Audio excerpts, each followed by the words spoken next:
Ujjwala बैसाने yes Marathi news मध्ये आपलं स्वागत। आता पाहूया एक स्पेशल रिपोर्ट। भोकरदन तालुक्यातील दानापूर येथे असलेल्या जुई धरणाबाबत सुरक्षिततेचा प्रश्न निर्माण झाला आहे।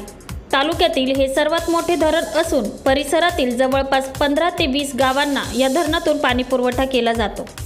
या धरणाच्या दुरुस्तीकडे अभियंत्याचे दुर्लक्ष आहे, त्यामुळे धरणाच्या अस्तित्वावर प्रश्नचिन्ह लागले आहे।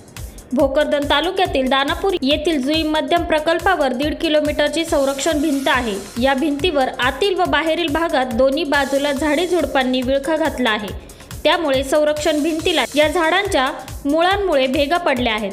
यंदा जुई धरणातून 1,70,635 घनमीटर गाळ काढण्यात आला आहे, त्यामुळे धरणात मोठ्या प्रमाणात पाणी साठा राहणार आहे।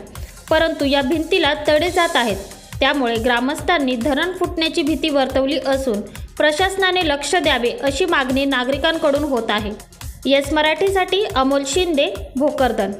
अशा प्रकारच्या ताज्या घडामोडींसाठी येस मराठी न्यूज यूट्यूब चॅनलला लाईक करा, शेअर करा आणि सबस्क्राईब करा आणि बघत रहा येस मराठी न्यूज।